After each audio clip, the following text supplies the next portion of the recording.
when it comes to supernatural and fantasy manga, one of my favorite, not even genre, but my favorite kind of character, I guess, that appear in fantasy manga are witches. I love a good witch story. So today I want to recommend 5 really, really good series that involve witches. Some only have Japanese so far, unfortunately, and fingers crossed that they get picked up by an English publisher because they deserve the English. All right, starting off with this one is called Sekai de Ichiban Warui Majo. This is a Lala series. If you know me, you know I love a good Lala series. This one is completed at 7 volumes. Unfortunately, this is one of the ones that does not have an English yet. It deserves one so badly. For like the quickest of quick recaps, we follow Quinta, who wants to be known as the worst witch in the world. So everything she does, she wants that to help her notoriety. One day, a scholar, this man on the cover, literally falls from the sky. She picks him up. She's really annoyed with him. But he, upon learning who she is, the worst, like the strongest, most powerful, biggest, baddest witch in the world, he tries to hire her to work as his bodyguard. Reluctantly, she eventually accepts, and the two of them go off on an adventure. They need to get to the they need to pick up 3 letters of recommendation, and then they need to go to a library so he can present his findings and get them secured. They are running away from witches who want his findings as their own because I guess whatever he discovered is really, really beneficial to the witching world, and they want to keep the knowledge to themselves. But Quinta has a secret. She's only 16 years old and she's borrowing the title of the worst witch in the world. While her power is incredibly, incredibly powerful, she can only use it 3 times a day. When compared to other witches who use it all day, every day, it's not good. So while she is more powerful, she's very, very limited. So that's her secret. We don't know if he has his own secrets. I think he does, but it's not as secretive as Quinta's secret. And we follow their relationship. She finds him so annoying, but like he's getting through to her bit by bit. It's just a sweet series. It is like it's I want to say it's slow burn, but he's like really annoying with her from the start. But they don't get into a relationship for like a while.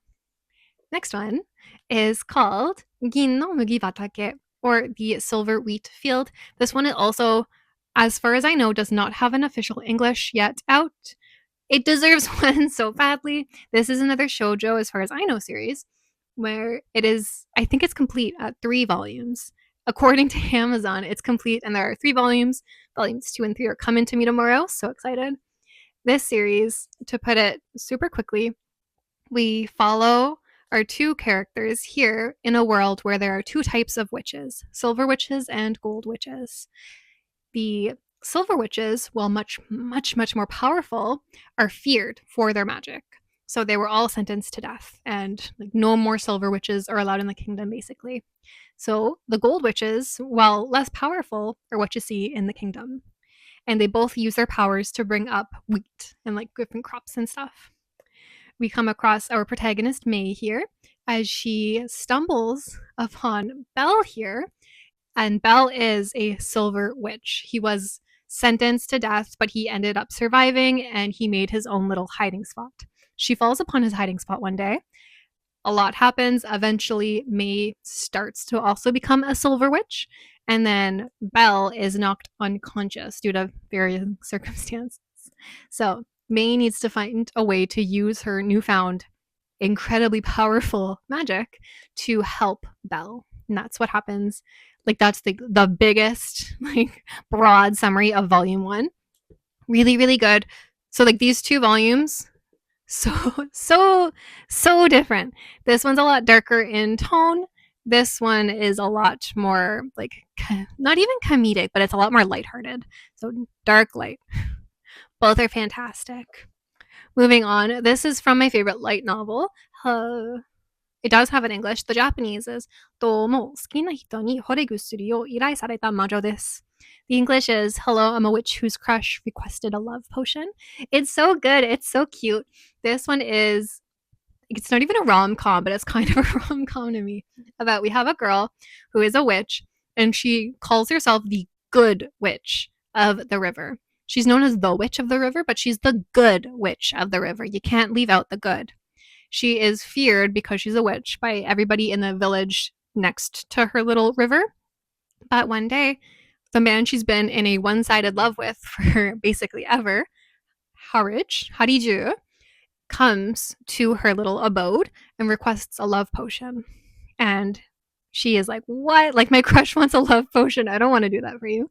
And so she spends, like, she does the most to make it take so long. Like, she says, like, "I'll make you the love potion, but it'll take me a little while to gather the ingredients." And so she has him gather all the ingredients, and she tells him the ingredients one at a time. And he's like, tell me the list that you need and I'll go out and grab everything at once and bring it back to you. And she's like, like, that's not gonna fly. So she wants to prolong the time they have together, and he just wants to get it done. And it's really, really cute. There are some misunderstandings, but they're just so sweet together. It's a really, really nice series. There are 2 volumes of the light novel. In Japanese, there's at least 5 volumes of the manga. Both are fantastic. I know the light novel's been translated digitally. I don't know about physically yet though, but I do recommend the light novel over the manga for this one because the light novel is very, very good. Okay, moving on to the seinen series. First one is called Majo no Eden, or Eden of Witches. This one is ongoing, both in English and Japanese. It is a seinen series, and it's very, very good. It's a dark fantasy series, no romance. At least in volume 1, there's not even the inkling of romance, so just dark fantasy. And this series talks about kind of how humans and nature are at odds with each other. So a very, very long time ago, all of nature lived together in harmony. They could all hear each other's voices. Everybody was happy. Along came the humans who could not hear the voices of nature. They could only hear the voices of other humans. So they had no problem like destroying all of nature that they could get their hands on. Mother Nature, being very, very upset with her creations getting so easily destroyed, hides them away from the humans. So now the humans live in like a barren desert wasteland, basically. The only human-like creatures who are able to live alongside nature are witches, like young Petey here on the cover. And we follow Petey as a young witch living with her mentor, Tora, and they're happy. They live in a little forest. Petey really has never even seen a human before, even though they live right next to a village. One day, when her mentor gets sick, she has no option but to visit the human village, gets help, brings help back, is betrayed by that help.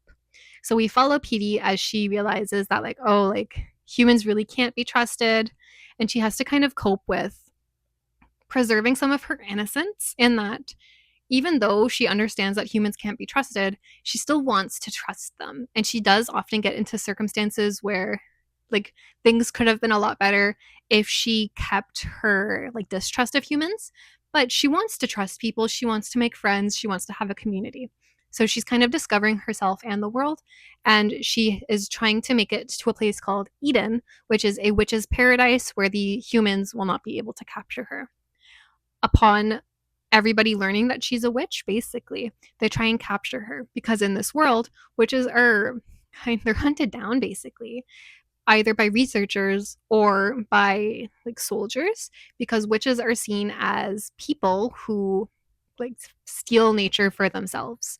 So researchers want to figure out how they're able to get nature, let alone like hog it, while soldiers just condemn them for stealing nature from the humans.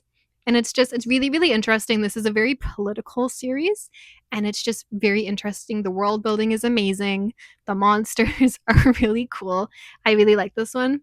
This one I may pick up in English purely just so I can continue adding it to my collection and reading it on quickly because I really, really do like it. Last one is Hat Atelier. This one is probably the most popular one out of everything. This one is ongoing both in English and Japanese and is getting an anime next year sometime. I have the first 6 volumes, 3 in English, 3 in Japanese, because I like this so, so much that I really want to continue it in Japanese. This series is a seinen series as well. And we follow young Coco here as she like idolizes witches so much. She thinks magic is the coolest thing ever. But unfortunately, one day she sees something she shouldn't. She copies something she shouldn't have even known about, and she causes her mother to turn to stone. So, in order for her to eventually be able to save her mother, she is taken in by a witch who ends up having to teach her the ropes of how to become a witch. The most broad explanation, this one's really broad just because Witch Hat Atelier is such a like so many little things happen in this that I really do think that people should read at least chapter 1 to decide if they like it or not. I don't think any review could really do this series justice because you really have to take a look at the world in order to understand it, at least in my opinion. Like, this is such an interesting series. There are quite a few young witch apprentices in this series, and they're all so human. That's the best way I can describe it. All of them have flaws and all of them have strengths. And so none of them feel one note. They all like when they're all together, you can really tell like yeah, like not everybody likes each other. Like this makes so much sense. Kids can be mean. Like it just feels really really real is the only way I can describe it. If magic were real in the world, out of all 5 of these volumes, I feel like it would be most like Witch Hat Atelier. That's just my opinion though. And those are 5 series. Let me know if you read any of them and if you have any witchy recommendations for me because I am always on the lookout for a good witch series.